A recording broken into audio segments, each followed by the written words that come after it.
Good morning, sir. My name is Rosalinda Ballesteros, and I'm going to discuss the parts of microscope. First is, what is microscope? Microscopes are instruments that are used in science laboratories to visualize every minute objects such as cells, microorganisms, even a constructing image that is magnified. Microscopes are made up of lenses for magnification, each with its own magnification powers. Depending on the type of lens, it will magnify the specimen according to its focal strength. Next is, this is the example of microscope parts. As you can see, there's a head, arm, mechanical stage, base, light switch, illuminator, diaphragm, stage clip, aperture, nose piece, eyepiece, ganon. Next is, who invented microscope? A Dutch father-son team named Hans and Zacharias Janssen invented the first so-called compound microscope in the late 16th century, when they discovered that if they put a lens at the top of the bottom of the tube and looked through it, objects on the other end became magnified. Next is, in 1667, Robert Hooke's famous Micrographia is published, which outlines Hooke's various studies using the microscopes. Next is, this is the three structural parts of microscope. First is head. This is also known as the body. It carries optical parts in the upper part of the microscope. Second part, base. It acts as microscope supports. It also carries microscopic illuminators. Third part, arms. This is the part connecting the base and to the head and the eyepiece tube to the base of microscope. It gives supports to the head of the microscope, and it is also used when carrying the microscope. Next is the optical parts of microscope and their function.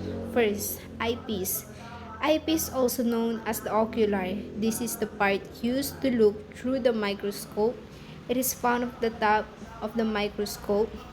It, its standard magnification is 10 times, with an optical eyepiece having magnifications from 5 to 30. Next is eyepiece. Eyepiece tube. It's the eyepiece holder. It carries the eyepiece just above the objective lens. In some microscopes, such as the binoculars, the eyepiece tube is flexible and can be rotated for maximum visualizations, for variance in distance. For monocular microscopes, they are non-flexible. Next is objective lenses. These are the major lenses used for specimen visualization.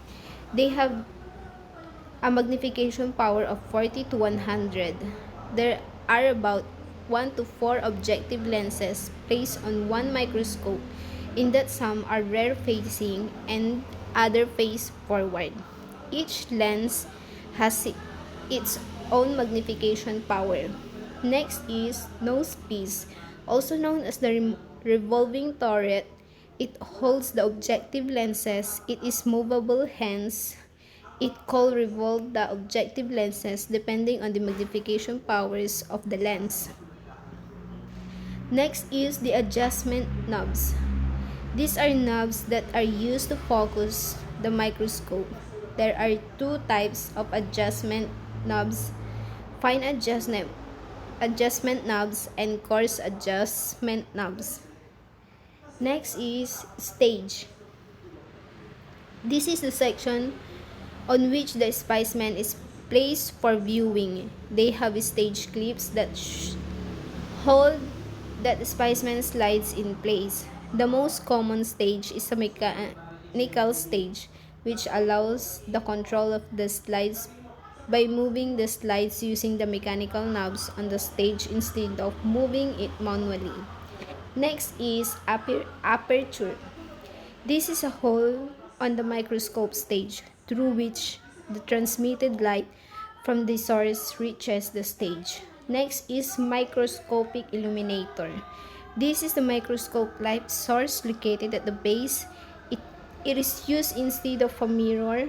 It captures light from external sources of a low voltage of about 100 volts. Next is condenser.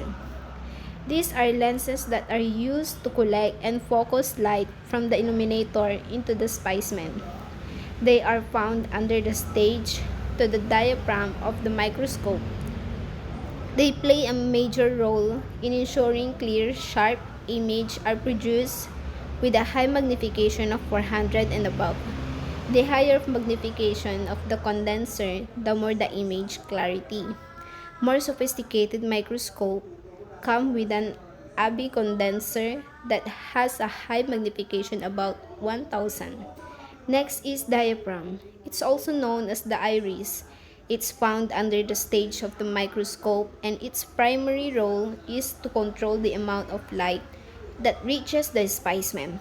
It's an adjustment apparatus, hence controlling the light intensity and the size of the beam of light that gets to the specimen.